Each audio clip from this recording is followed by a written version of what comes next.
ನಮಸ್ಕಾರ. ನರ್ಸಿಂಗ್ ವಿದ್ಯಾರ್ಥಿಗಳಲ್ಲಿ ಒಂದು ಸಾಮಾನ್ಯವಾದ ಸಮಸ್ಯೆ ಇದೆ. ಎಕ್ಸಾಮಲ್ಲಿ ಹೀಗಾಗತ್ತಾ? ಸಬ್ಜೆಕ್ಟ್ ಎಲ್ಲ ಪೂರ್ತಿಯಾಗಿ ಗೊತ್ತಿರುತ್ತೆ, ಆದ್ರೆ ಪೇಪರ್ ಮೇಲೆ ಅದನ್ನ ಅಂಕಗಳಾಗಿ ಕನ್ವರ್ಟ್ ಮಾಡಕ್ಕೆ ಆಗಲ್ಲ.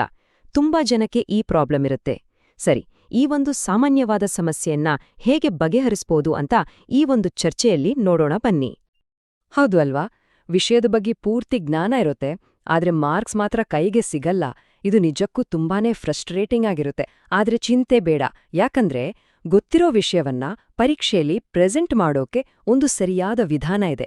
ಅದನ್ನೊಮ್ಮೆ ಕಲ್ತ್ಕೊಂಡ್ರೆ ಈ ಸಮಸ್ಯೆನೇ ಇರೋದಿಲ್ಲ. ಹಾಗಾದ್ರೆ ಈ ಚಾಲೆಂಜನ್ನ ಫೇಸ್ ಮಾಡೋದು ಹೇಗೆ? ಅದಕ್ಕೆ ಒಂದು ಸ್ಪಷ್ಟವಾದ ನೀಲನಕ್ಷೆ, ಅಂದ್ರೆ ಒಂದು ಬ್ಲೂ ಪ್ರಿಂಟ್ ಇದೆ. ಗೊತ್ತಿರೋ ವಿಷಯವನ್ನ ಎಕ್ಸಾಮಿನರ್ಸ್ ಇಷ್ಟಪಡೋ ರೀತಿ ನೀಟಾಗಿ ಸ್ಟ್ರಕ್ಚರ್ಡ್ ಆಗಿ ಜೋಡಿಸೋಕೆ ಈ ಬ್ಲೂ ಪ್ರಿಂಟ್ ಹೆಲ್ಪ್ ಮಾಡುತ್ತೆ. ಈ ಬ್ಲೂ ಪ್ರಿಂಟ್ನ ಸ್ಪೆಷಾಲಿಟಿ ಏನ್ ಗೊತ್ತಾ? ಪ್ರಶ್ನೆ ಪೂರ್ತಿ ಟಾಪಿಕ್ ಬಗ್ಗೆನೇ ಇರ್ಲಿ ಅಥವಾ ಅದರ ಯಾವುದಾದ್ರೂ ಒಂದು ಪಾರ್ಟ್ ಅಂದ್ರೆ ಪೆಥೋಫಿಸಿಯಾಲಜಿ ಅಥವಾ ನರ್ಸಿಂಗ್ ಮ್ಯಾನೇಜ್ಮೆಂಟ್ ಬಗ್ಗೆ ಮಾತ್ರ ಇರ್ಲಿ, ಎರಡಕ್ಕೂ ಇದೇ ಸ್ಟ್ರಕ್ಚರ್ ಅನ್ನ ಬಳಸ್ಬೋದು. ಅಂದ್ರೆ ಇದೊಂದು ರೀತಿ ಎಲ್ಲಾ ಸಂದರ್ಭಕ್ಕೂ ಸೂಟ್ ಆಗೋ ಒಂದು ಫ್ರೇಮ್ವರ್ಕ್. ಸರಿ, ಹಾಗಾದ್ರೆ ಇನ್ನು ತಡ ಮಾಡೋದ್ ಬೇಡ, ಜಾಸ್ತಿ ಮಾರ್ಕ್ಸ್ ಗಳಿಸೋಕೆ ಹೆಲ್ಪ್ ಮಾಡುವ ಬ್ಲೂ ಪ್ರಿಂಟನ್ನ ಈಗ ನೋಡೇ ಬಿಡೋಣ. ಒಂದು ಉತ್ತರದಲ್ಲಿ ಎಕ್ಸಾಮಿನರ್ಸ್ ಎಕ್ಸಾಕ್ಟ್ ಆಗಿ ಏನನ್ನ ಹುಡುಕ್ತಾ ಇರ್ತಾರೆ ಅನ್ನೋದನ್ನ ಈ ಸ್ಟ್ರಕ್ಚರ್ ನಮ್ಗೆ ಹೇಳ್ಕೊಡುತ್ತೆ. ನೋಡಿ, ಇದನ್ನ ಕೇವಲ ಒಂದು ಲಿಸ್ಟ್ ಅಂತ ಅನ್ಕೋಬೇಡಿ. ಇದೊಂದು ಲಾಜಿಕಲ್ ಕಥೆ ಇದ್ದ ಹಾಗೆ. ಇಂಟ್ರೊಡಕ್ಷನ್ನಿಂದ ಶುರು ಮಾಡಿ ಆ ಕಂಡೀಷನ್ ಅಂದ್ರೆ ಏನು ಅಂತ ಡಿಫೈನ್ ಮಾಡಿ, ಅದು ಎಷ್ಟ್ರ ಮಟ್ಟಿಗೆ ಹರಡದೆ, ಕಾರಣಗಳೇನು, ದೇಹದ ಒಳಗೆ ಅದು ಹೇಗೆ ಕೆಲಸ ಮಾಡುತ್ತೆ ಅಂತ ವಿವರಿಸಿ. ಆಮೇಲೆ ಅತಿ ಮುಖ್ಯವಾದದ್ದು ಅದರ ಮ್ಯಾನೇಜ್ಮೆಂಟ್ ಮತ್ತು ಕೇರ್ ಪ್ಲಾನ್. ಇದಿಷ್ಟು ಸೇರಿದಾಗ ಒಂದು ಕಂಪ್ಲೀಟ್ ಚಿತ್ರಣ ಸಿಗುತ್ತೆ. ಬರೀ ಥಿಯರಿ ಮಾತಾಡ್ರೆ ಸಾಕಾಗಲ್ಲ ಅಲ್ವಾ? ಸೊ ಈ ಬ್ಲೂ ಪ್ರಿಂಟನ್ನ ಪ್ರಾಕ್ಟಿಕಲ್ ಆಗಿ ಹೇಗೆ ಬಳಸೋದು ಅಂತ ನೋಡೋಣ ಬನ್ನಿ. ಒಂದು ಉದಾಹರಣೆ ತಗೊಳ್ಳೋಣ, ರೈನೈಟಿಸ್. ಈ ಟಾಪಿಕನ್ನ ಇಟ್ಕೊಂಡು ನಮ್ಮ ಉತ್ತರವನ್ನ ಸ್ಟೆಪ್ ಬೈ ಸ್ಟೆಪ್ ಬಿಲ್ಡ್ ಮಾಡೋಣ. ಇಲ್ಲೊಂದು ಸಿಂಪಲ್ ಟ್ರಿಕ್ ಇದೆ ನೋಡಿ. ಇದರಿಂದ ಉತ್ತರ ತಕ್ಷಣಕ್ಕೆ ಸ್ಮಾರ್ಟ್ ಆಗಿ ಕಾಣಿಸುತ್ತೆ. ಪದವನ್ನ ಬ್ರೇಕ್ ಮಾಡಿ. ರೈನೋ ಅಂದ್ರೆ ಮೂಗು, ಐಟಿಸ್ ಅಂದ್ರೆ ಇನ್ಫ್ಲಮೇಷನ್ ಅಂದ್ರೆ ಉರಿಯೂತ. ಅಷ್ಟೇ, ಮೂಗಿನ ಮ್ಯೂಕಸ್ ಮೆಂಬ್ರೇನ್ನ ಉರಿಯೂತ. ನೋಡಿ, ಇಷ್ಟು ಕ್ಲಿಯರ್ ಆದ ಡೆಫಿನಿಷನ್ ಬರೆಯೋ ಉತ್ತರಕ್ಕೆ ಒಂದು ಸ್ಟ್ರಾಂಗ್ ಫೌಂಡೇಶನ್ ಹಾಕಿಕೊಡುತ್ತೆ. ಒಂದು ಒಳ್ಳೆ ಉತ್ತರಕ್ಕೂ ಒಂದು ಬೆಸ್ಟ್ ಉತ್ತರಕ್ಕೂ ಇರೋ ವ್ಯತ್ಯಾಸ ಏನು ಗೊತ್ತಾ? ಅದು ಈ ಡೇಟಾ. ಅಲರ್ಜಿಕ್ ರೈನೈಟಿಸ್ ಇಡೀ ಪ್ರಪಂಚದಲ್ಲಿ ಎಷ್ಟು ಜನರ ಮೇಲೆ ಪರಿಣಾಮ ಬೀರುತ್ತೆ ಅನ್ನೋ ಈ ಒಂದು ಸಣ್ಣ ಮಾಹಿತಿ ಸೇರಿಸಿದಾಗ ಆ ವಿಷಯದ ಬಗ್ಗೆ ನಿಜ ಪ್ರಪಂಚದ ಅರಿವಿದೆ ಅಂತ ತೋರಿಸಿದ ಹಾಗಾಗುತ್ತೆ. ಇದು ಪರೀಕ್ಷಕರಿಗೆ ಖಂಡಿತ ಇಷ್ಟವಾಗುತ್ತೆ. ಸುಲಭವಾಗಿ ಒಂದೆರಡು ಎಕ್ಸ್ಟ್ರಾ ಮಾರ್ಕ್ಸ್ ಗ್ಯಾರಂಟಿ.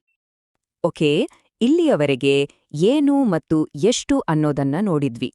ಈಗ ಆ ರೋಗದ ಹೇಗೆ ಮತ್ತು ಯಾಕೆ ಅನ್ನೋ ಆಳವಾದ ಸೈಂಟಿಫಿಕ್ ಡೀಟೇಲ್ಸ್ ಅನ್ನ ಹೇಗೆ ಸ್ಟ್ರಕ್ಚರ್ ಮಾಡೋದು ಅಂತ ನೋಡೋಣ. ರೈನೈಟಿಸ್ ಅಲ್ಲಿರೋ ಎರಡು ಮೇನ್ ಟೈಪ್ಸ್ ಮಧ್ಯೆ ಇರೋ ವ್ಯತ್ಯಾಸವನ್ನ ಕ್ಲಿಯರ್ ಆಗಿ ಹೇಳೋದು ತುಂಬಾನೇ ಇಂಪಾರ್ಟೆಂಟ್. ಅಲರ್ಜಿಕ್ ರೈನೈಟಿಸ್ ಅಂದ್ರೆ, ಸಿಂಪಲ್ ಆಗಿ ಹೇಳೋದಾದ್ರೆ, ನಮ್ಮ ದೇಹದ ಇಮ್ಯೂನ್ ಸಿಸ್ಟಮ್ನ ಒಂದು ಓವರ್ ರಿಯಾಕ್ಷನ್. ಇದಕ್ಕೆ ಕಾರಣನೇ ಈ IgE ಅಂದ್ರೆ ನಮ್ಮ ದೇಹದ ಅಲರ್ಜಿ ಆಂಟಿಬಾಡಿ. ಆದ್ರೆ ನಾನ್ ಅಲರ್ಜಿಕ್ ರೈನೈಟಿಸ್ಗೆ ಈ ರೀತಿ ಯಾವುದೇ ಅಲರ್ಜಿ ಕಾರಣ ಇರಲ್ಲ. ಈ ಕ್ಲಾರಿಟಿ ಉತ್ತರಕ್ಕೆ ಒಂದು ತೂಕ ಕೊಡುತ್ತೆ. ನೋಡಿ, ಇದಿನ್ನೂ ಡೀಟೇಲ್ಡ್ ಆಗಿದೆ ನಾನ್ ಅಲರ್ಜಿಕ್ ರೈನೈಟಿಸ್ಗೆ. ಡ್ರಗ್ಸ್ನಿಂದ ಹಿಡಿದು ಸ್ಪೈಸಿ ಫುಡ್ವರೆಗೆ ಎಷ್ಟೆಲ್ಲ ಕಾರಣಗಳಿರ್ಬೋದು ಅಲ್ವಾ? ಇದರಲ್ಲಿ ಒಂದೆರಡನ್ನ ಮೆನ್ಷನ್ ಮಾಡಿದ್ರೂ ಸಾಕು. ಟೆಕ್ಸ್ಟ್ ಬುಕ್ಕಿಂದ ಹೆಚ್ಚಾಗಿ ಆಳವಾಗಿ ವಿಷಯ ಗೊತ್ತಿದೆ ಅನ್ನೋದು ಪ್ರೂವ್ ಆಗುತ್ತೆ. ಪ್ಯಾಥೋಫಿಸಿಯಾಲಜಿ ಕೇಳೋಕೆ ಸ್ವಲ್ಪ ಕಾಂಪ್ಲೆಕ್ಸ್ ಅನ್ಸ್ಬೋದು, ಆದ್ರೆ ಅದನ್ನ ಒಂದು ಕತೆ ತರ ಹೇಳಿ. ಸ್ಟೆಪ್ 1, ಅಲರ್ಜಿನ್ ದೇಹದ ಒಳಗೆ ಬರುತ್ತೆ. ಸ್ಟೆಪ್ 2, ದೇಹ ಅಲರ್ಟ್ ಆಡತ್ತೆ. ಸ್ಟೆಪ್ 3, IgE ಮಾಸ್ಟ್ ಸೆಲ್ಗಳನ್ನ ಆಕ್ಟಿವೇಟ್ ಮಾಡುತ್ತೆ. ಸ್ಟೆಪ್ 4, ಹಿಸ್ಟಮೈನ್ ರಿಲೀಸ್ ಆಗತ್ತೆ. ಮತ್ತು ಫೈನಲಿ ಸಿಂಪ್ಟಮ್ಸ್ ಕಾಣಿಸ್ಕೊಳ್ಳುತ್ತೆ. ನೋಡಿ, ಈ ರೀತಿ ವಿವರಿಸಿದಾಗ ಅದು ಲಾಜಿಕಲ್ ಆಗಿರುತ್ತೆ ಮತ್ತೆ ಸುಲಭವಾಗಿ ಅರ್ಥನೂ ಆಗತ್ತೆ. ಸರಿ, ಮುಂದೆ ಬರೋದು ಕ್ಲಿನಿಕಲ್ ಫೀಚರ್ಸ್. ಸ್ನೀಸಿಂಗ್, ಸ್ಟಫಿ ನೋಸ್ ಇವೆಲ್ಲ ಕಾಮನ್ ಸಿಂಪ್ಟಮ್ಸ್. ಆದ್ರೆ ಗೊರ್ಕೆ ಅಥವಾ ಮೂಗಲ್ಲಿ ರಕ್ತ ಬರೋದರಂಥ ಅಷ್ಟು ಸುಲಭವಾಗಿ ಗೊತ್ತಾಗದ ಲಕ್ಷಣಗಳನ್ನು ಮಿಸ್ ಮಾಡಬಾರ್ದು.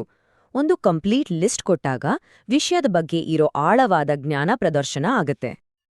ಓಕೆ, ಇಲ್ಲಿಯವರೆಗೆ ನಾವು ಮಾತಾಡಿದ್ದೆಲ್ಲವೂ ಇಂಪಾರ್ಟೆಂಟ್. ಆದರೆ ಈಗ ಬರೋ ಪಾರ್ಟ್ ಇದೆಯಲ್ಲ, ಇದು ನರ್ಸಿಂಗ್ ಎಕ್ಸಾಮ್ ಆನ್ಸರ್ನ ಹಾರ್ಟ್ ಅಂತಾನೆ ಹೇಳ್ಬಹುದು. ಅದುವೇ ಮ್ಯಾನೇಜ್ಮೆಂಟ್. ಅದರಲ್ಲೂ ತುಂಬಾನೇ ಮುಖ್ಯವಾಗಿ ನರ್ಸಿಂಗ್ ಕೇರ್ ಪ್ಲಾನ್. ಈ ಮಾತನ್ನ ತುಂಬಾನೇ ಗಮನ ಇಟ್ಟು ಕೇಳಿಸ್ಕೊಳ್ಳಿ, ಯಾಕಂದ್ರೆ ಇದು ಅಷ್ಟು ಮುಖ್ಯ. ಕೇರ್ ಪ್ಲಾನ್ಗಳನ್ನ ಬರೆಯದಿದ್ರೆ ಪಾಸ್ ಆಗೋದು ತುಂಬಾ ಕಷ್ಟ. ಇದರ ಅರ್ಥ ಏನು ಅಂದ್ರೆ ಇದು ಕೇವಲ ಒಂದು ಆಪ್ಷನ್ ಅಲ್ಲ, ಇದು ಕಂಪಲ್ಸರಿ. ಮತ್ತು ಈ ಸ್ಲೈಡ್ನಲ್ಲಿರೋದು ಆ ಗೋಲ್ಡನ್ ಟೆಂಪ್ಲೇಟ್. ಈ ಟೇಬಲ್ ಇದೆಯಲ್ಲ, ಇದು ಒಬ್ಬ ಬೆಸ್ಟ್ ಫ್ರೆಂಡ್ ಇದ್ದ ಹಾಗೆ. ಅಸೆಸ್ಮೆಂಟ್ನಿಂದ ಹಿಡಿದು ಇವ್ಯಾಲ್ಯೂಯೇಷನ್ವರೆಗೆ ಪ್ರತಿಯೊಂದು ಕಾಲಮ್ಗೂ ಒಂದು ಕಾರಣ ಇದೆ. ಈ ಸ್ಟ್ರಕ್ಚರ್ ಅನ್ನ ಒಮ್ಮೆ ಕಲ್ತ್ಕೊಂಡ್ರೆ ಯಾವುದೇ ಕಂಡೀಷನ್ಗೂ ಇದನ್ನ ಅಪ್ಲೈ ಮಾಡಬಹುದು. ರೆನೈಟಿಸ್ಗೆ ಸಂಬಂಧಪಟ್ಟ ಹಾಗೆ ಕೆಲವು ಎಕ್ಸಾಂಪಲ್ಸ್ ಅಂದ್ರೆ ineffective airway clearance, disturbed sleep pattern, anxiety. ಆದ್ರೆ ಇಲ್ಲೊಂದು ಪ್ರೋಟಿಪ್: ಯಾವಾಗ್ಲೂ ಪೇಷಂಟ್ನ ಅರ್ಜೆಂಟ್ ಪ್ರಾಬ್ಲಮಿಂದಾನೇ ಶುರು ಮಾಡಬೇಕು. ರೆನೈಟಿಸ್ ಕೇಸಲ್ಲಿ ಅದು ಹೆಚ್ಚಾಗಿ ಇನ್ಎಫೆಕ್ಟಿವ್ ಏರ್ವೇ ಕ್ಲಿಯರೆನ್ಸ್ ಆಗಿರುತ್ತೆ. ಉತ್ತರವನ್ನ ನಿಜಕ್ಕೂ ಕಂಪ್ಲೀಟ್ ಮಾಡಬೇಕು ಅಂದ್ರೆ ಮೆಡಿಕಲ್ ಮತ್ತು ಸರ್ಜಿಕಲ್ ಆಪ್ಷನ್ಸ್ ಅನ್ನ ಬ್ರೀಫ್ ಆಗಿ ಮೆನ್ಷನ್ ಮಾಡೋದನ್ನ ಮರಿಬಾರ್ದು. ಅದರ ಬಗ್ಗೆ ತುಂಬಾನೇ ಡೀಟೇಲ್ ಆಗಿ ಬರೆಯೋ ಅವಶ್ಯಕತೆ ಇಲ್ಲ. ಆದ್ರೆ ಆಂಟಿಹಿಸ್ಟಮೈನ್ಗಳು ಅಥವಾ ಸರ್ಜರಿ ತರದ ಆಪ್ಷನ್ಸ್ ಇವೆ ಅಂತ ಗೊತ್ತಿದೆ ಅಂತ ತೋರಿಸಿದ್ರೆ ಸಾಕು. ಇದು ಪೇಷಂಟ್ ಕೇರ್ನ ಒಂದು ಹೋಲಿಸ್ಟಿಕ್ ವ್ಯೂ ಇದೆ ಅನ್ನೋದನ್ನ ಪ್ರೂವ್ ಮಾಡುತ್ತೆ. ಸರಿ, ನಾವೀಗ ಫೈನಲ್ ಸ್ಟೇಜ್ಗೆ ಬಂದಿದ್ದೇವೆ. ಒಂದು ಒಳ್ಳೆ ಉತ್ತರ ಅರ್ಧಕ್ಕೆ ನಿಲ್ಲಲ್ಲ, ಅದು ಮುಂದೆ ಆಗಬಹುದಾದ ಕಾಂಪ್ಲಿಕೇಶನ್ಸ್ ಮತ್ತು ಪ್ರಿವೆಂಟಿವ್ ಮೆಷರ್ಸ್ ಬಗ್ಗೆ ಹೇಳಿ ಒಂದು ಸ್ಟ್ರಾಂಗ್ ಎಂಡಿಂಗ್ ಕೊಡುತ್ತೆ. ಕಾಂಪ್ಲಿಕೇಶನ್ಸ್ ಬಗ್ಗೆ ಯಾಕೆ ಮೆನ್ಷನ್ ಮಾಡಬೇಕು? ಯಾಕಂದ್ರೆ ಇದು ಒಬ್ಬ ನರ್ಸ್ ತರ ಯೋಚನೆ ಮಾಡ್ತಾ ಇದೀವಿ ಅಂತ ತೋರ್ಸುತ್ತೆ. ಅಂದ್ರೆ ಫ್ಯೂಚರ್ ಬಗ್ಗೆ ಯೋಚನೆ ಮಾಡೋದು. ಕೇವಲ ಇವತ್ತಿನ ಸಿಂಪ್ಟಮ್ಸ್ಗೆ ಟ್ರೀಟ್ಮೆಂಟ್ ಕೊಡೋದಲ್ಲ, ಮುಂದೆ ಪೇಷಂಟ್ಗೆ ಸೈನಿಟಿಸ್ ಅಥವಾ ಕಿವಿ ಇನ್ಫೆಕ್ಷನ್ ತರಹದ ರಿಸ್ಕ್ ಇದೆ ಅಂತ ಮೊದಲೇ ನಿರೀಕ್ಷಿಸೋದು. ಇದು ಉತ್ತರವನ್ನು ನೆಕ್ಸ್ಟ್ ಲೆವೆಲ್ಗೆ ಕೊಂಡೊಯ್ಯುತ್ತೆ. ಮತ್ತು ಫೈನಲಿ ಪ್ರಿವೆನ್ಷನ್. ಇಲ್ಲಿಗೆ ಇಡೀ ಉತ್ತರ ಒಂದು ಫುಲ್ ಸರ್ಕಲ್ ಬಂದ ಹಾಗೆ ಆಗುತ್ತೆ. ಪ್ರಾಕ್ಟಿಕಲ್ ಟಿಪ್ಸ್ ಕೊಡೋದ್ರಿಂದ ಪೇಷಂಟ್ ಎಜುಕೇಷನ್ ಮತ್ತು ಓವರಾಲ್ ಕೇರ್ ಬಗ್ಗೆ ಗಮನ ಇದೆ ಅನ್ನೋದು ಗೊತ್ತಾಗುತ್ತೆ. ಉತ್ತರವನ್ನ ಮುಗ್ಸಕ್ಕೆ ಇದೊಂದು ಪರ್ಫೆಕ್ಟ್ ದಾರಿ. ಹಾಗಾದ್ರೆ ನೋಡಿದ್ರಲ್ಲ, ಹೆಚ್ಚು ಮಾರ್ಕ್ಸ್ ತರೋ ಉತ್ತರಕ್ಕಾಗಿ ಬೇಕಾದ ಕಂಪ್ಲೀಟ್ ಬ್ಲೂ ಪ್ರಿಂಟ್. ಇಂಟ್ರೊಡಕ್ಷನ್ನಿಂದ ಹಿಡಿದು ಕಾಂಪ್ಲಿಕೇಶನ್ಸ್ವರೆಗೂ ಜ್ಞಾನವನ್ನ ಅಂಕಗಳಾಗಿ ಪರಿವರ್ತಿಸೋಕೆ ಈ ಸ್ಟ್ರಕ್ಚರ್ ಒಂದು ಮಾಸ್ಟರ್ ಕೀ ಇದ್ದ ಹಾಗೆ. ಈಗ ನಿಜವಾದ ಪ್ರಶ್ನೆ ಅಂದ್ರೆ, ಈ ಬ್ಲೂ ಪ್ರಿಂಟನ್ನ ಮುಂದಿನ ಯಾವ ಕಂಡೀಷನ್ಗೆ ಅಪ್ಲೈ ಮಾಡ್ಬೋದು? ಸದ್ಯಕ್ಕೆ ಓದ್ತಿರೋ ಯಾವುದಾದ್ರೂ ಒಂದು ಟಾಪಿಕ್ ಬಗ್ಗೆ ಯೋಚಿಸಿ. ಅದಕ್ಕೆ ಈ ನೀಲನಕ್ಷೆಯನ್ನ ಅನ್ವಯಿಸೋಕೆ ಟ್ರೈ ಮಾಡಿ. ಯಾಕಂದ್ರೆ ಇದನ್ನ ಕಲಿಯೋಕಿರೋ ಬೆಸ್ಟ್ ವಿಧಾನ ಅಂದ್ರೆ ಇದನ್ನ ಬಳಸೋದು.